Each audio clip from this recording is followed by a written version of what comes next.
Oui. Je veux parler avec vous de 6 choses essentiellement.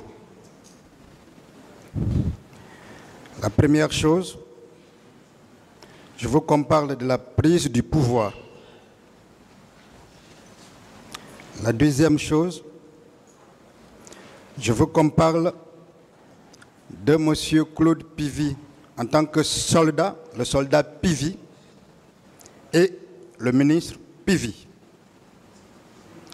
La troisième chose, je veux qu'on parle du commandant Abou Bakar Diakité, alias Toumba.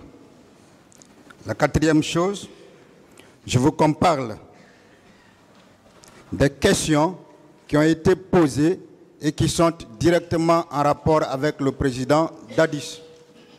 Ce n'était pas pour vous, même pour lui. Je veux qu'on parle du complot contre Dadis. Et enfin, je veux qu'on dise devant ce tribunal à qui a profité ce complot. Je reviens sur le premier point, la prise de pouvoir. Je voudrais qu'on en discute en détail. Dites-nous comment le pouvoir a été pris, comment les choses ont évolué jusqu'à ce que le président Dadis soit désigné comme le président.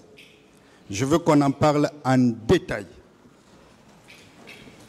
Et je souhaite vraiment que vous donniez les vraies informations à ce tribunal pour éviter toute dissipation, toute confusion plutôt.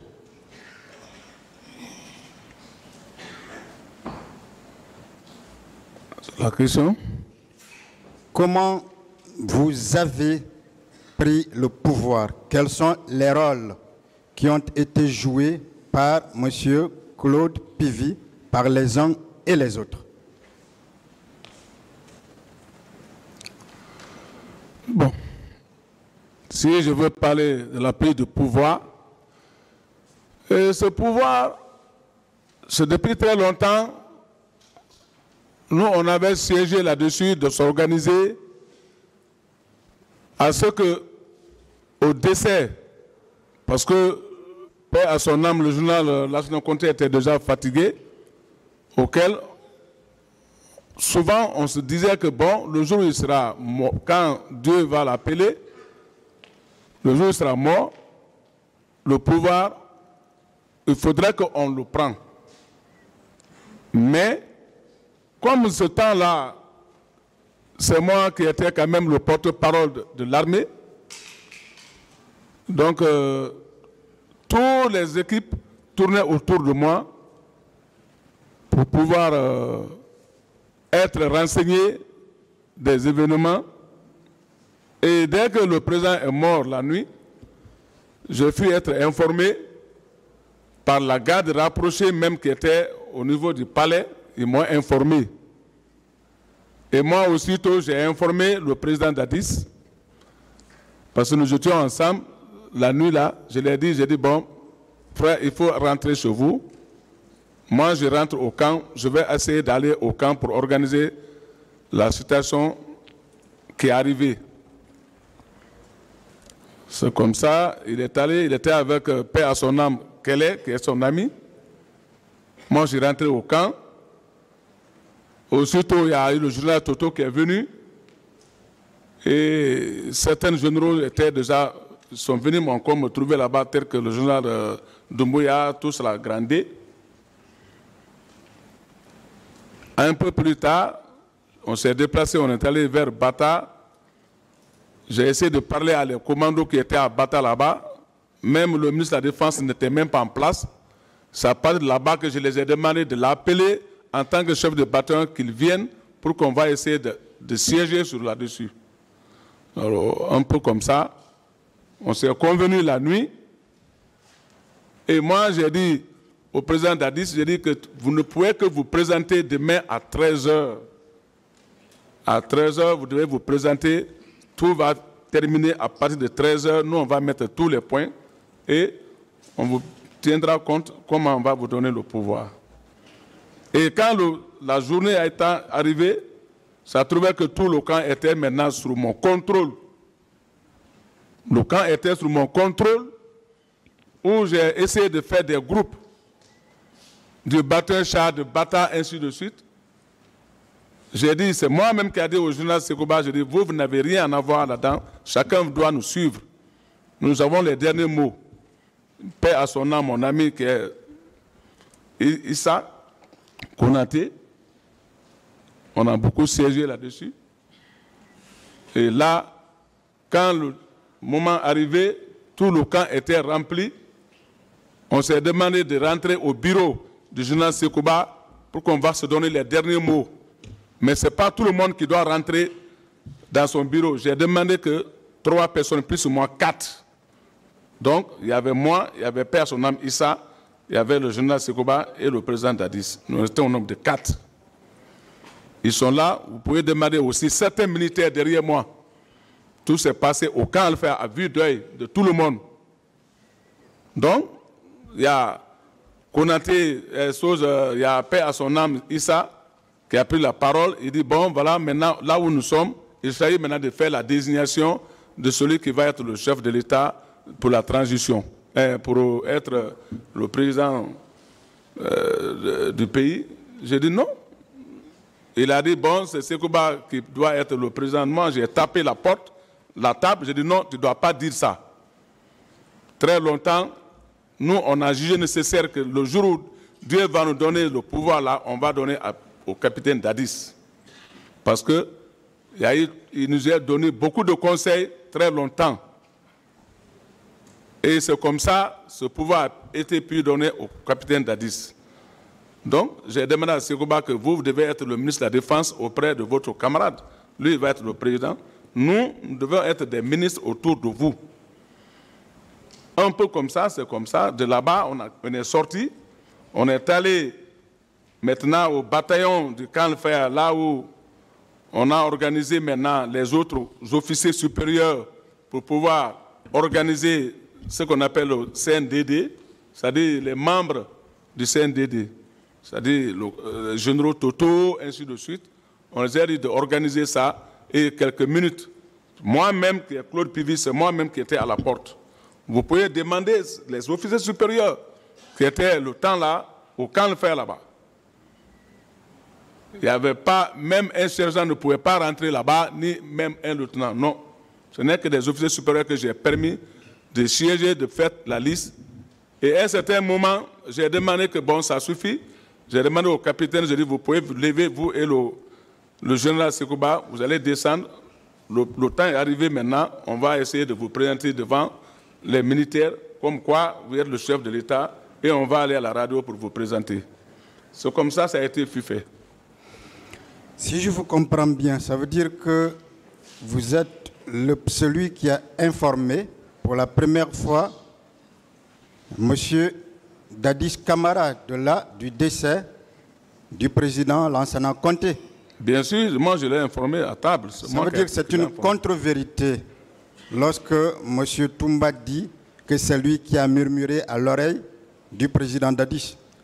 Et là, a été le premier à informer ce dernier du décès de feu général Lansana Conté. C'est bien cela? Moi, je ne peux même pas confirmer ce dernier, parce que le temps là, lui, comment il pouvait aller? Il n'était même pas en contact avec la présidence. C'est moi qui avais en contact avec la présidence. Parfait. Parfait. Vous savez pourquoi je tiens à ce qu'on en parle et on va en parler? Je suis venu de l'aéroport ce matin pour ici. J'ai beaucoup de photos qui ont été prises directement ce même jour-là. Je ne sais pas, avec la permission de Monsieur le Président, je peux lui montrer ces photos, Monsieur le Président. Les photos sont... Nous allons les imprimer sur la prise du pouvoir, le même jour même. Où sont les photos? Je les ai là. Vous pouvez les imprimer, après vous les enverrez pour lui montrer. Promis, Monsieur le Président, ce sera fait. Mais est-ce que quand même vous vous rappelez de la salle qu'on appelle amphithéâtre? au camp Alpha Yaya. La salle? La salle est dénommée amphithéâtre. Bon, moi, la salle, le bureau de Sekouba, général Sekouba, et le grand bureau au bataillon. Je parle de ce grand bureau-là. Oui, bien sûr. Où vous avez dit que vous étiez devant, où vous êtes effectivement devant. Oui. Ce jour-là. C'est moi-même qui les ai ordonnés, j'ai dit de me suivre. Ils doivent me suivre, maintenant on sort pour aller maintenant. J'ai toutes les photos prises le même jour. Mais nulle part, j'ai vu la photo de M. Aboubakar Diakité. Est-ce que cela remet en cause le fait qu'ils disent qu'il a été essentiel dans le rôle joué pendant la prise de pouvoir? Moi, c'est devant le barreau ici que moi, j'ai entendu parler que j'ai fait ça, j'ai fait ça, j'ai fait ça, alors que tout s'est passé devant les militaires guinéens. Les militaires guinéens en ont témoin. C'est parfait. Monsieur Aboubakar Diakité a dit, juste par rapport à cette prise de pouvoir, que le militaire guinéen le plus armé à l'époque était le général Sekouba. Et lui, il était le patron du Bata, c'est bien cela? Il était le chef de bataillon du Bata. Est-ce que si vous n'étiez pas aussi essentiel, aussi fort, vous pouviez prendre le pouvoir au camp Alpha Yaya en présence du militaire le plus armé et le plus craint? Est-ce que c'était possible si vous n'aviez pas été là? D'abord, avant que le général Sekouba rentre à Canfer, c'est moi qui l'ai donné l'ouverture parce que j'étais le porte-parole. Quand il a quitté Massanta, c'est moi-même qui a ordonné le camp d'ouvrir le camp pour qu'il rentre. Malgré le fait qu'il soit le patron de ce camp, il a fallu vous pour qu'il rentre au camp. Le Bata était sous mon contrôle. C'est bien ça? Bien sûr. Le Bata était donc sous votre contrôle. Tout le camp était sous mon contrôle. Est-ce que vous confirmez que le général Sekouba lui-même voulait le pouvoir? Si le général Sekouba voulait le pouvoir. Bon, moi, je ne peux pas savoir s'il voulait le pouvoir, mais il ne pouvait pas prendre le temps là, devant nous. De toutes les façons, il ne pouvait pas le prendre, n'est-ce pas? Oui. Est-ce que vous confirmez aussi que le général Toto voulait aussi le pouvoir? Bon, chacun de ceux-ci là, il voulait le pouvoir, parce que peut-être ce sont des officiers supérieurs, mais ils ne se sont pas manifestés. Toujours ce jour-là, je voudrais que vous disiez publiquement qui avait humilié le général Toto. Est-ce que Marcel? Est-ce que M. Diakité? Ce jour-là, personne n'a humilié le général Toto. Ce jour-là? Ce jour-là, personne. Il l'avait humilié. Personne. Parfait. Si je vous comprends bien, donc, la décision de la prise de pouvoir a été prise entre vous, Monsieur Claude Pivi, Feu Issa, Général Sekouba Konaté et le président Dadis Camara. Merci. Monsieur Aboubakar n'était même pas là. On ne le voyait même pas là-bas, le temps là. Faut pas... Mais on nous fait comprendre qu'il est allé détruire plusieurs postes de résistance. On est même allé jusqu'à penser qu'il était extraterrestre et qu'il avait juste pris sur lui un corps humain. Vous pensez que lui seul, à cette époque-là, pouvait bien mettre ou prendre 3 camps en même temps? On a fait appel à tous les camps de se rendre au camp Alpha tranquillement et chacun s'est rendu tranquillement au camp. Donc tous les responsables des différents camps étaient déjà au camp Alpha Yaya. Absolument. Donc il n'y avait pas de raison qu'un autre quitte pour aller dans un autre camp. Non. Vous savez, je vous crois. Vous savez pourquoi? Parce que si ça n'avait pas été le cas, la prise du pouvoir n'aurait pas été sans effusion de sang. Si des camps s'étaient levés contre vous, on aurait eu du sang en Guinée. Est-ce que vous pouvez au moins le dire, même si tout le monde le sait, qu'en 2008, le président Dadis a pris le pouvoir sans effusion de sang? Effectivement, Il n'y a pas eu d'épuisement de sang.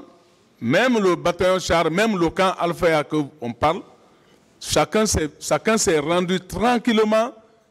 Et depuis le temps là, vous pouvez demander les militaires du bataillon char, leur chef, c'est eux-mêmes qui étaient dans les commissions. Ils étaient dans les commissions aussi. Alors, si on vous comprend bien, par rapport à la prise de pouvoir, si le président Dadis devrait rester redevable à quelqu'un, c'est bien à l'armée, pas à un individu bien déterminé. Bien sûr, à l'armée. Bien sûr. Si l'armée n'avait pas voulu, grâce à vous, il ne serait pas devenu président. Bien sûr. On va aller au deuxième point. Je veux qu'on parle de M. Claude Puvis. Naturellement, ce qui n'a pas été déjà dit. D'abord, le soldat et le ministre. Est-ce qu'il y a quelque chose que vous n'aviez pas dit devant ce tribunal vous concernant? Bon. L'homme que vous êtes.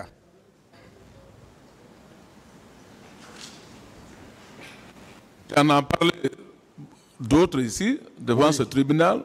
D'autres choses que vous avez fait pour le bien de notre pays. D'abord, j'ai bien dit que dans ce pays, même l'agitation entre les races au niveau des Zérékoré, quand il y a eu des problèmes là-bas, oui. C'est moi et le colonel Tebro qui a fait le déplacement ici, où nous nous sommes rendus à Zérékoré, où il y a eu plus de 200 et quelques morts. Et nous avons siégé les recherches et on a mis la paix et on a essayé de donner la main entre les citoyens de Zérékoré. Tout le monde est devenu même famille. On a fait ça plus de 8 mois, on est basé à Zérékoré, moi et le colonel Tebro. Est-ce qu'une personne capable de piller de pauvres populations peut bien se permettre d'accomplir un tel acte républicain? On ne peut pas. Si on n'a pas aidé ce peuple-là, on ne peut pas le détruire. Parfait. Dites-moi, vous avez servi, je vais revenir sur certaines choses par rapport aux soldats que vous êtes. Vous avez servi le régime du feu président Lansana Conté. N'est-ce pas? Bien sûr. Est-ce qu'à un moment donné, le pouvoir de Conté allait vaciller si vous n'aviez pas été là? D'abord, j'ai bien dit que d'abord, tout le monde en sait, en ville ici, je vais toujours le respect du président en tant que père. Sinon, il y avait un temps qui est arrivé. J'ai commencé d'abord lorsque le palais a été attaqué. Ils ont envoyé. En quelle année? Allez-y. Oh, bon. C'était en 96, non? Non, je crois le 2 ou 3. Allez-y. Le 2 ou 3 février. Ok. Quand il y a eu l'attaque au niveau du palais, la fois passée, il y a un des doyens qui a parlé de Wawaran. Donc, quand ça a été fait comme ça, ils ont pris le président envoyé au camp Al-Faya. C'est moi encore qui ai été l'auteur pour sauver le journal Conté là-bas, au niveau du camp Al-Faya. Ce jour, qu'est-ce qui s'est passé? Lorsqu'il a été arrêté, il était au camp Al-Faya, il a fait quelques jours. Alors, il s'agissait d'aller le terminer au niveau de l'hygiène militaire. Donc, le matin, tous les officiers supérieurs ont fait le rassemblement devant le drapeau du camp Al-Faya, où il y avait les Gbago Zoumangui, les Vamra Oulari, ainsi de suite. Moi, en tant que caporal-chef, je suis allé à Bata, j'ai organisé au moins 5 de nos hommes. J'ai dit, on ne peut pas rester ici, ils vont essayer de faire du mal à notre président parce que c'est à son temps que nous, on a été recrutés dans l'armée. Allons-y, on va essayer de crier fort au niveau du bataillon et on va essayer de dégager. C'est comme ça on a été pour crier au niveau du bataillon et on a dégagé tout ce qui avait déjà préparé contre le général Conté. On l'a demandé de venir au drapeau, de s'adresser à nous, les militaires, et on est prêt à le défendre et on l'a défendu et je l'ai pris, je l'ai confié dans lance-grisette de l'hôpital, j'ai dit accompagne le président au BQG. À ce moment-là, vous n'étiez que caporal-chef. Hein? J'étais qu'un caporal-chef. Est-ce que là n'est pas l'expression d'une loyauté vis-à-vis de celui-là qui était le premier magistrat du pays, ou le commandant en chef des forces armées? En le faisant, vous vouliez indiquer à toute l'armée que vous êtes loyal, n'est-ce pas? Ça, c'était mon premier devoir loyal. Est-ce que c'est le seul devoir accompli vis-à-vis de feu général Lansana Conté? J'ai dit bien le 2 ou 3 après. Ça, c'était le premier acte. Deuxième acte, c'est lorsque j'ai été désigné en l'an 2000, je crois 6 ou l'an 2007. Bon, quand j'étais désigné comme porte-parole de l'armée, ça faisait le deuxième, où encore l'armée a eu confiance en moi de me désigner comme porte-parole. Et ce jour-là, j'étais avec l'armée, mais j'étais en tête du mouvement. On est venu plus d'une semaine pour pouvoir franchir le pont 8 novembre. C'est quand j'ai décidé, j'ai dit demain, je vais franchir ce pont-là, quelle que soit l'arme. Et j'ai franchi le pont 8 novembre devant tout le monde, avec des milliers de tirs qu'ils ont faits. Tous les militaires de ce temps-là, je les ai laissés à quelques 100 mètres. Je dis, laissez-moi seul, je vais aller jusqu'à là où ils sont assis derrière le pont 8 novembre. S'ils veulent, je vais leur montrer des exemplaires. Je suis venu, ils ont tiré sur moi fatigué, moi je suis venu. Finalement, j'ai fait appel à mes hommes. Moi, je les ai désarmés, ceux qui étaient là-bas. J'ai pris certaines de leurs armes. Et les restes, ils ont replié. C'est-à-dire, quand on dit replié, ils ont fui, ils sont allés vers le BQG pour aller dire au président que l'adjudant-chef, parce que à l'époque, j'étais adjudant-chef, ils disent que l'adjudant-chef n'a pas voulu nous respecter. Donc, il faut qu'ils viennent par là. Je dis, si le président n'est pas assis, moi, je ne respecterai jamais personne. Parlez des faits maintenant, maître. Si, monsieur le président, ça fait partie des faits. Ça ne fait pas partie des faits. Ça fait partie, monsieur le président. S'il vous plaît, revenez sur les faits maintenant. Je suis de la défense, monsieur le président. Revenez sur les faits. On pas veut une montrer, discussion. on veut présenter une autre personne devant vous. Il faut que notre rôle, nous le présentons autrement devant vous. Vous pouvez me retirer la parole et là, nous prendrons nos responsabilités en tant que défense, mais vous ne pouvez pas m'empêcher de jouer mon rôle. Revenez sur les faits, maître, s'il vous plaît. Je ne discute pas avec vous. Monsieur le président. Revenez sur les faits. Je suis très courtois, je ne discute pas. Vous avez la parole pour les questions. Pourtant, vous le faites. Hein. Revenez, posez des questions. Oui. On avance. Monsieur Claude, je dis justement avec des questions d'ailleurs. Après cet acte-là, qu'aviez-vous encore posé comme un autre acte de bravoure? Revenez sur les faits. Monsieur le président, n'insistez pas. Ça n'intéresse pas le tribunal. Revenez sur les faits. Non, ça intéresse la défense. Monsieur le président, vous ne pouvez pas imposer à la défense une stratégie. Ça, vous ne pouvez pas. J'ai suivi ce procès-là du début à la fin. Tout a été dit. Vous ne pouvez pas m'empêcher de ne pas poser mes questions. Personne ne vous empêche de poser des questions, s'il vous plaît. C'est ce que vous êtes en train de faire. S'il vous plaît, vous n'avez plus la parole. S'il vous plaît, vous n'avez plus la parole, maître. S'il vous plaît. Allez-y. Ce n'est pas un débat que j'engage entre vous et le tribunal. Ce tribunal a la direction des débats. Ce n'est pas une partie de décider de la direction des débats.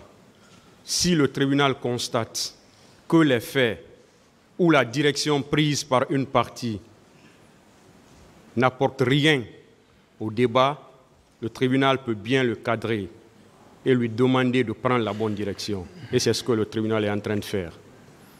Conformément aux dispositions de l'article, s'il vous plaît, vous n'avez pas la parole, vous laissez le tribunal parler. Ça ne va pas, l'article 400 ne vous permet pas d'aller contre les droits de la défense. Vous n'avez pas la parole, maître.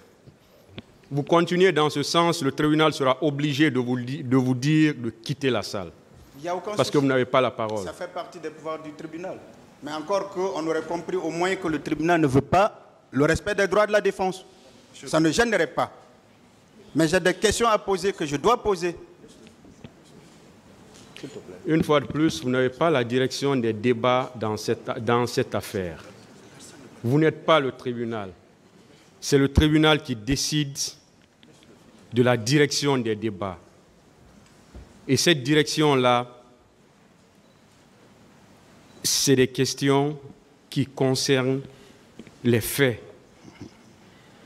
Le tribunal vous a laissé poser assez de questions sur la personnalité de l'accusé qui est à la barre.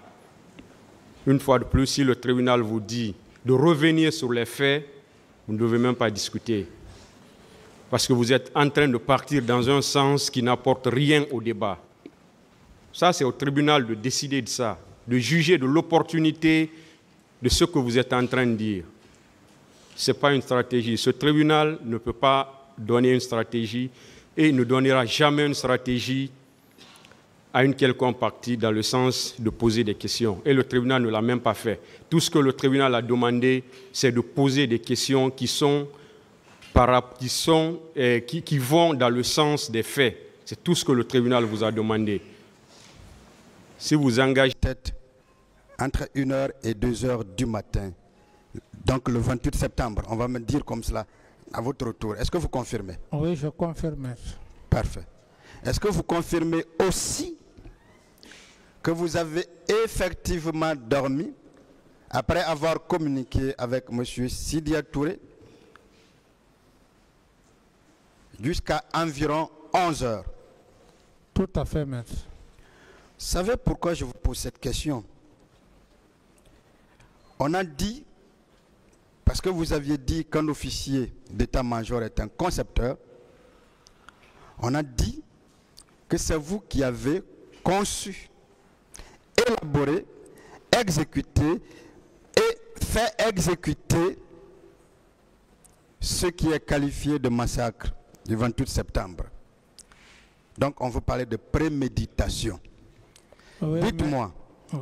Est-ce que si ce que vous dites est vrai, et je vous crois, si vous avez dormi à 2 heures du matin,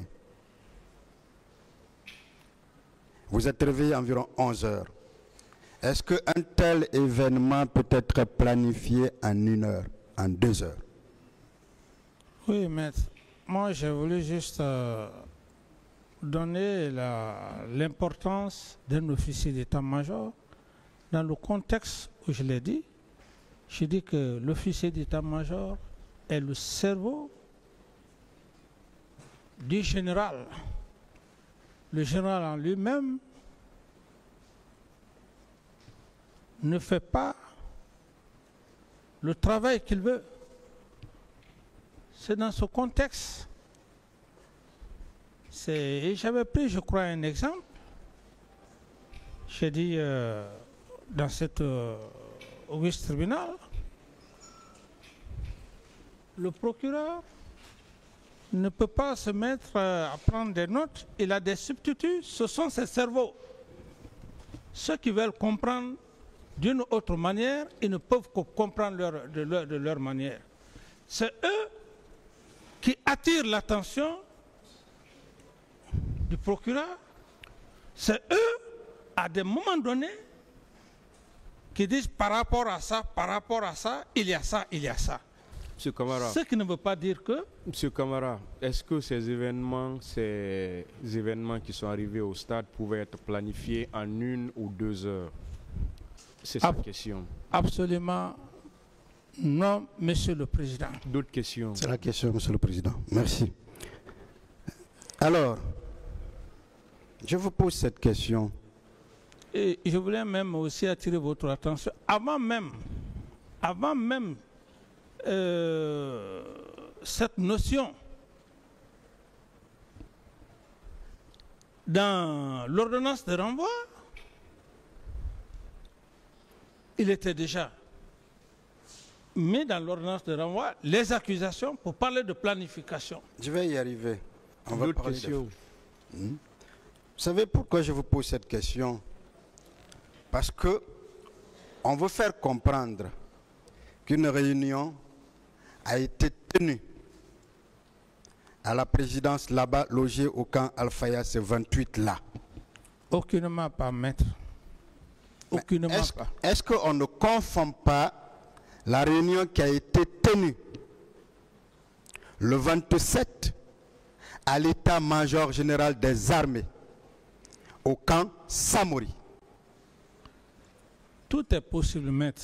Parfait. Parce que, à un certain moment donné, les informations, si elles ne sont pas fondées, même les enquêteurs peuvent se trouver dans l'erreur. C'est ce que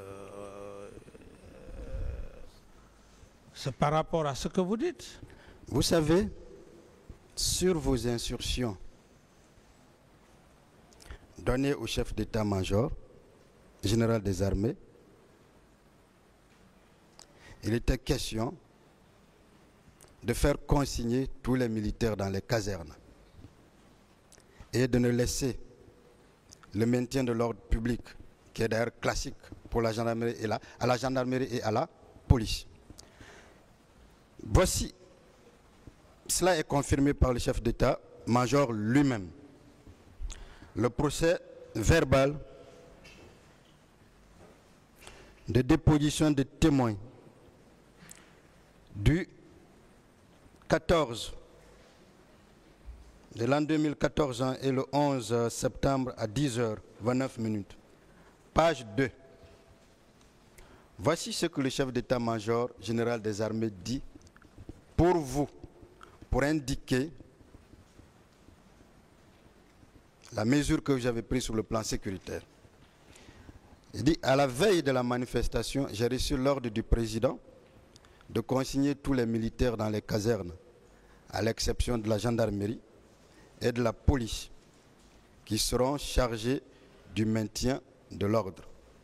En exécution de ces instructions, j'ai convoqué au camp Alpha Yaya, à la présidence de la République, tous les chefs d'état-major, le directeur national des services de police et son adjoint. À l'occasion, j'ai répercuté la consigne qui m'a été donnée par le chef de l'État. J'ai appelé chacun à prendre toutes ses responsabilités pour contrôler et faire respecter ces instructions reçues. Suivez, ce qu'il dit a été confirmé. D'abord, par le chef d'état-major,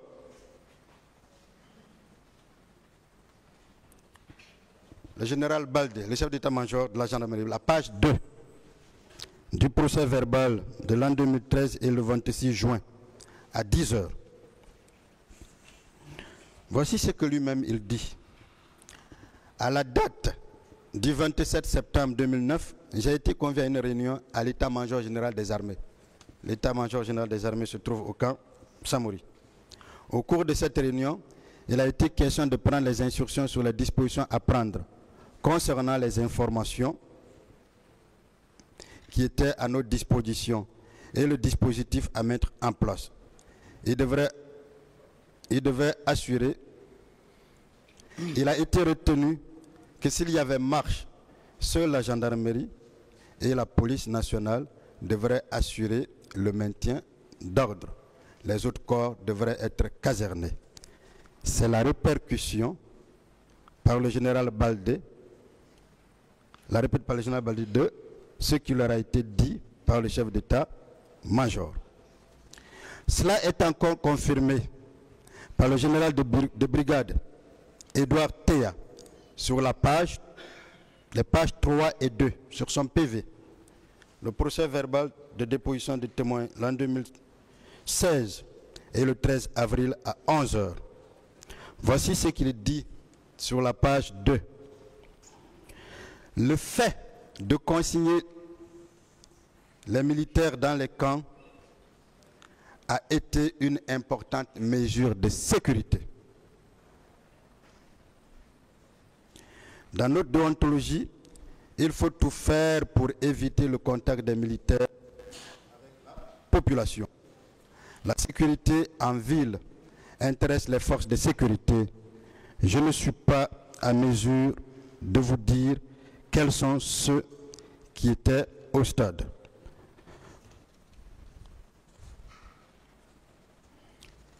Voilà ce qu'il dit. Et le dernier, Le dernier, qui est le général Ansoumane Kaba, le chef d'état-major de l'armée de terre, indique dans son PV établi en l'an 2016 et le 13 avril à 10 h ceci, les pages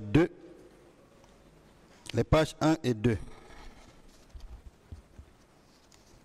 À la veille du 28 septembre, une réunion a été tenue et à l'occasion, il a été donné l'ordre de consigner tous les militaires dans les camps. Aucun d'eux ne devrait sortir de là dans la journée du 28 septembre. La dite réunion a été présidée par le chef de l'État, major général des armées. À ma souvenance, nous n'avons parlé que du comportement des militaires ce jour. Il n'y a pas eu d'autres consignes. Monsieur le Président, est-ce que si vous participez à une réunion, est-ce que c'est un chef d'état-major général qui peut la présider pendant que vous êtes là? Et je confirme votre idée si les gens n'ont pas confondu. Sinon, tout est clair. Les gens peuvent confondre. Mais le plus important, dans tout ça, maître, le chef d'état-major a sa déclaration et j'en ai aussi parlé de cela, qu'aucune réunion n'a été tenue avec les membres du CNDD et j'estime que, maître, quoi que vous fassiez, je m'excuse de l'expression, vous allez vous parler, si ce ne sont pas des professionnels, c'est comme si vous mettez, comment dirais-je, vous prenez une coupe en train de pilonner, comment dirais-je, l'eau de mer, les gens ne comprendront pas. Une autre question. Monsieur le Président, Dadis. Oui, maître. N'est-ce pas la preuve qu'il n'y a pas eu de réunion tenue à la présidence, mais plutôt à l'état-major, sous la présidence du chef d'état-major général des armées? Tout à fait, maître. Parfait. Vous ne voyez pas également que c'est la preuve? Au niveau de la mezzanine, là, vous faites assez de bruit. Vous ne voyez pas également que c'est la preuve que vous avez pris, en votre qualité de chef d'État, des dispositions sur le plan sécuritaire? Tout à fait, maître. Parfait. Dites-moi,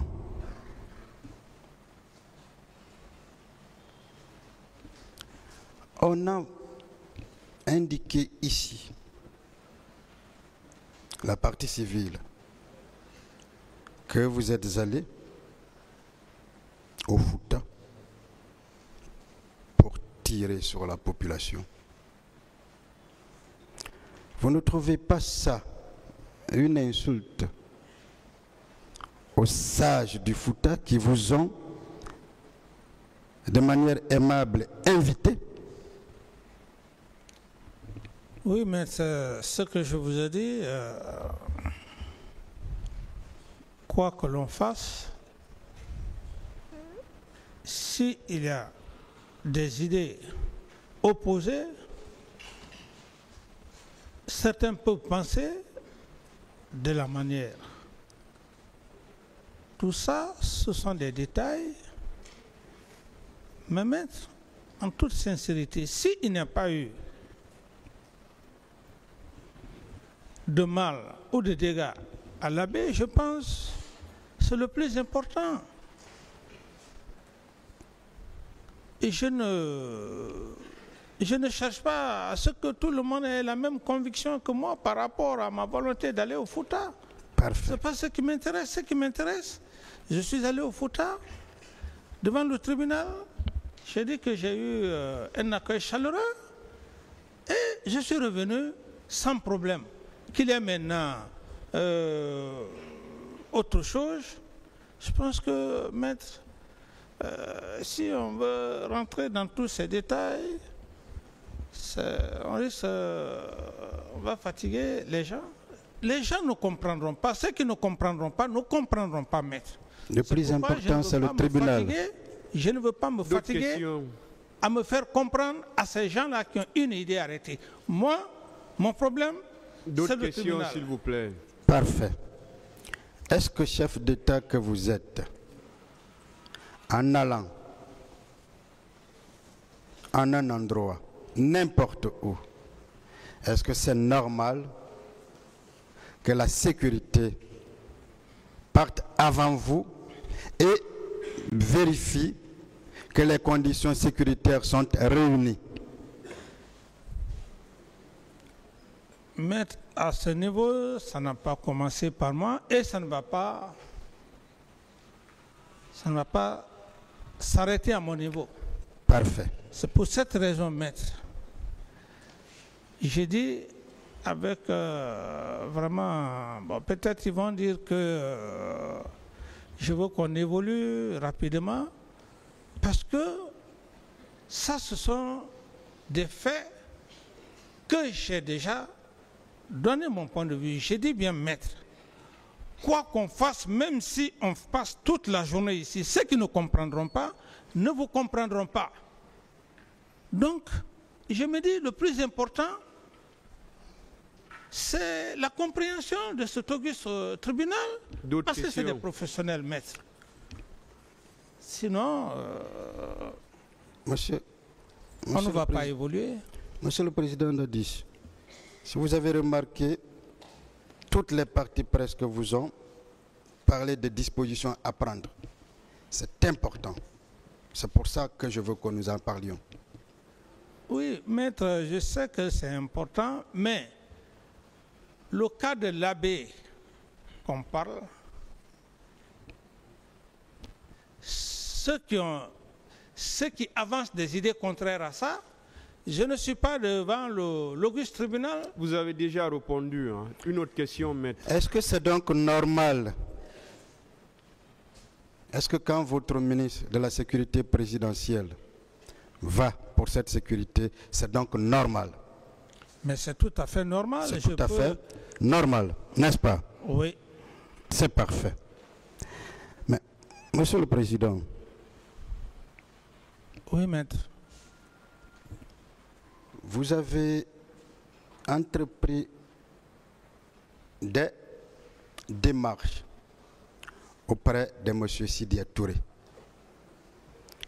en communiquant avec lui.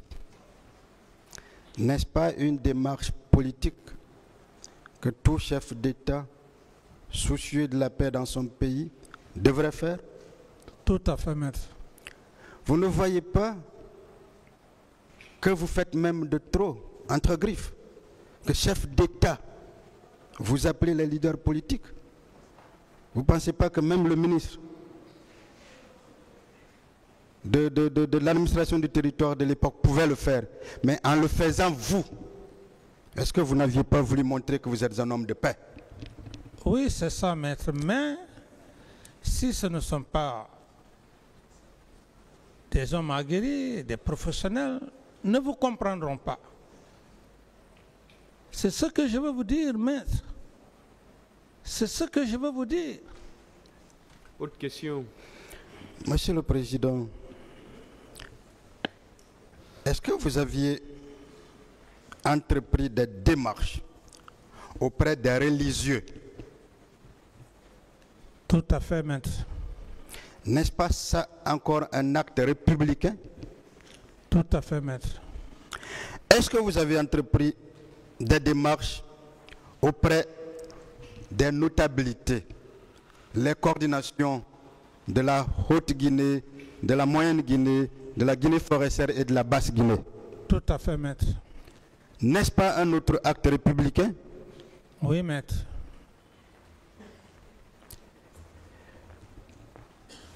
Vous avez dit que lorsque vous avez appris les événements du 28 septembre, vous y aviez été empêché d'y aller. Oui, maître. Vous confirmez que c'est bien? Je confirme, maître.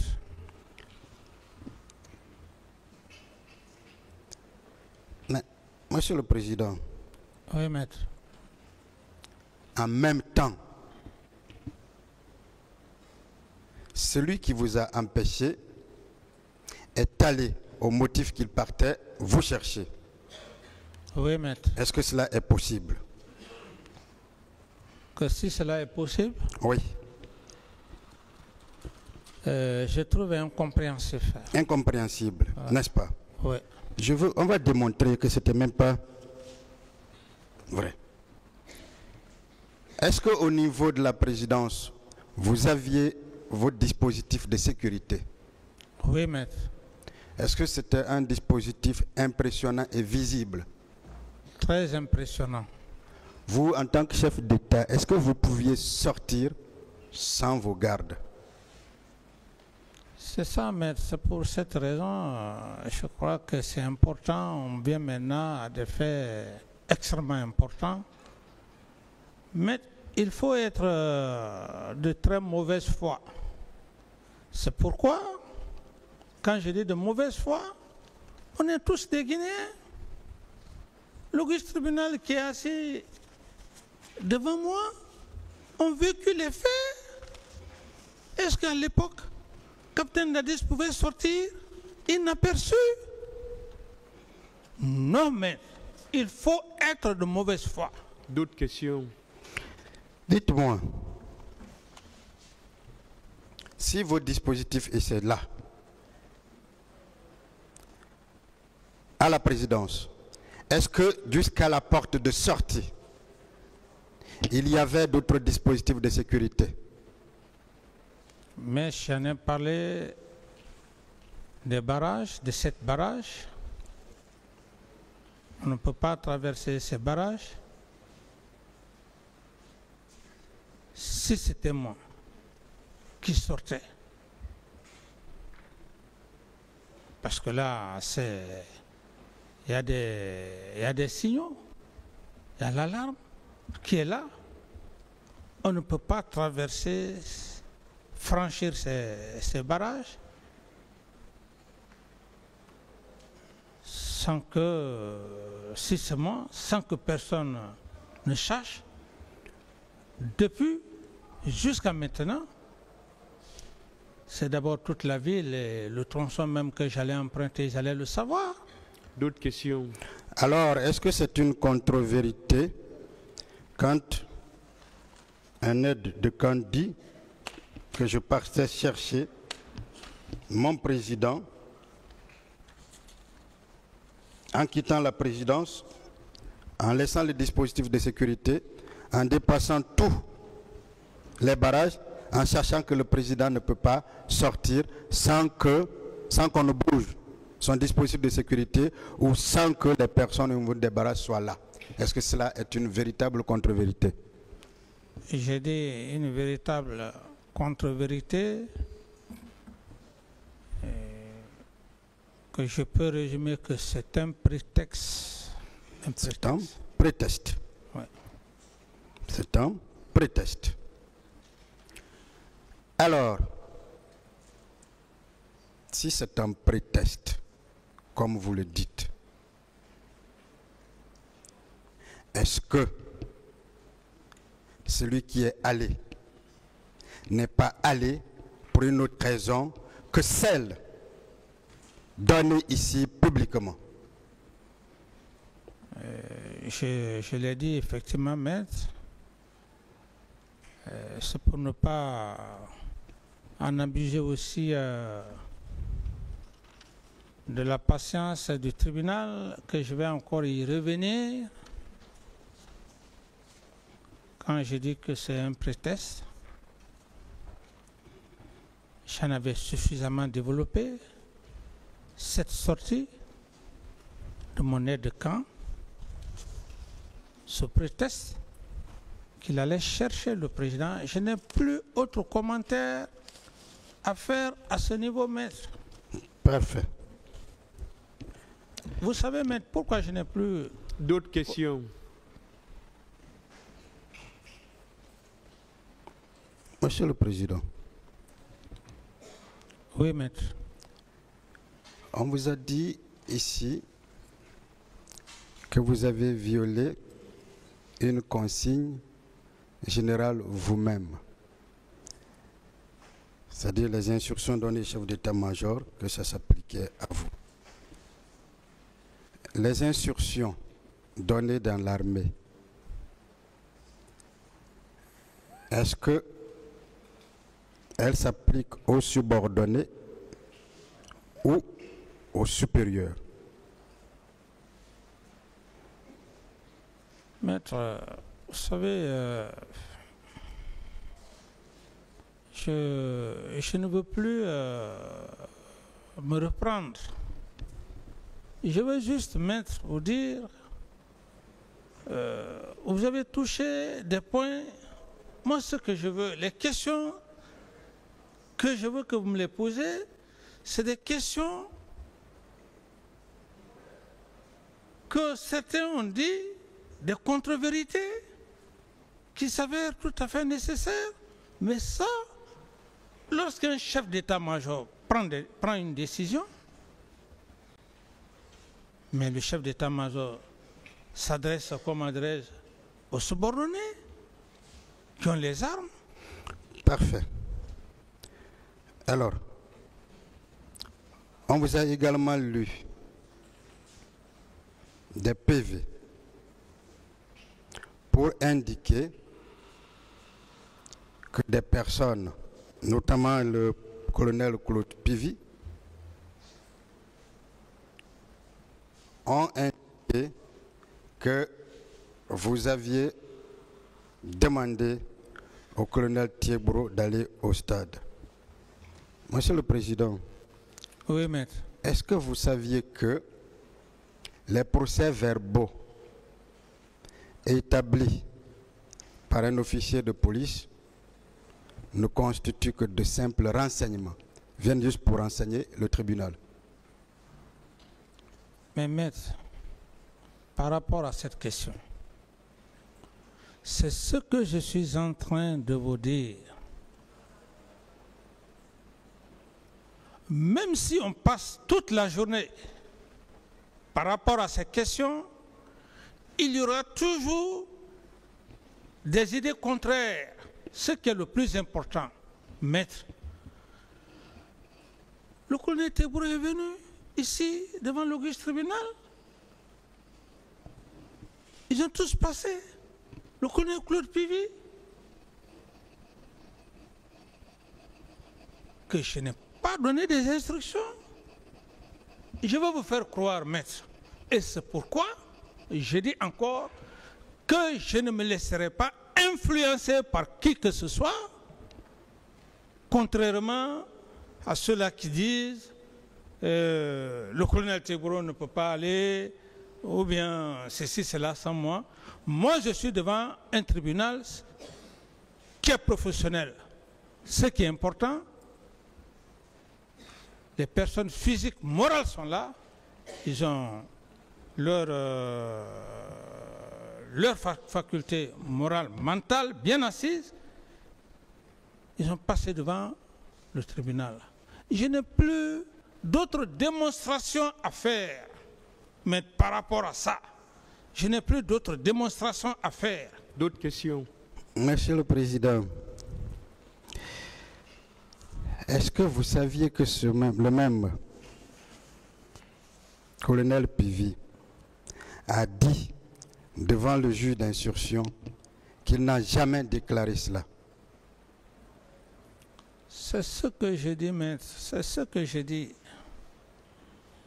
tout ça... Il a dit non? Oui ou non? Oui. Oui. Ok. Est-ce que vous saviez que un procès verbal établi par un juge d'instruction vaut jusqu'à inscription de faux? Donc elle a une force, une valeur probablement plus convaincante qu'un procès verbal établi par un officier de police judiciaire. Et que si on doit tenir compte de l'un des deux, c'est ce qui a été dit devant le cabinet d'instruction. Oui, ce qui est dit devant le cabinet d'instruction et ce qui est dit devant le tribunal. Le tribunal. Merci, Monsieur le Président. Président Nadi. Oui, maître. Je veux qu'on parle de la commission d'enquête internationale.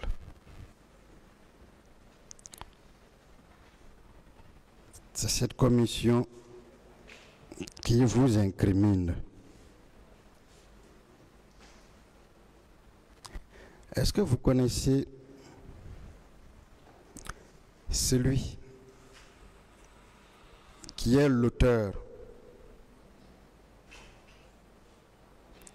du rapport d'enquête internationale?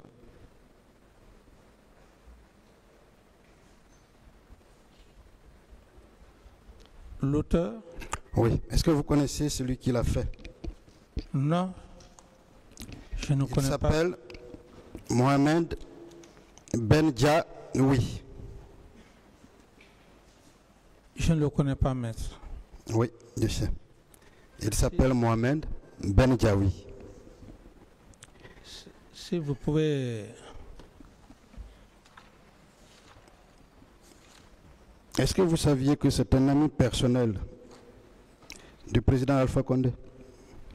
Un ami personnel? Oui, à la FIANF. À la Sorbonne et à la FIANF. Non, c'est ma première nouvelle. D'accord, je vous informe. Ça ne vous dit rien que ce rapport soit produit en 10 jours pour de tels événements? En 10 jours? Oui. C'est pratiquement impossible. Parfait. C'est pratiquement impossible. Ouais. En fait, c'est impossible pour ce qui est passé. Ouais. Je vais vous lire certaines parties de ce rapport.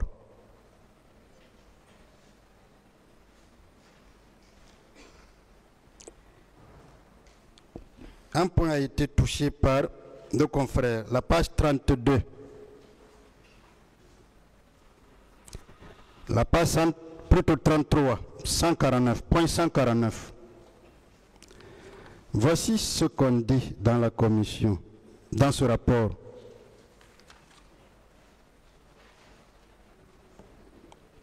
Deux civils, l'un léonin et l'autre guinéen, qui ont été arrêtés par les gendarmes du commandant Thiebro. Éloignez le micro, s'il vous plaît. Qui ont été arrêtés par les gendarmes du commandant, entendus par du commandant Thiebro, par la commission, affirment avoir été recrutés par un militant proche de l'opposition pour, moyennant paiement, se rendre au stade le 28 septembre en uniforme béret rouge. Est-ce que ce n'est pas la preuve de ce que vous disiez le jour des événements ou au lendemain des événements, qu'il y avait certains que la responsabilité devrait être attribuée à l'opposition? Ça, c'est le rapport d'enquête internationale qui le dit. La question? Est-ce que ce n'est pas la preuve que ce que vous aviez toujours dit est la vérité? Oui. Monsieur le Président? Oui. Avec votre permission, pouvez-vous me donner juste 5 minutes? L'audience est suspendue. Merci.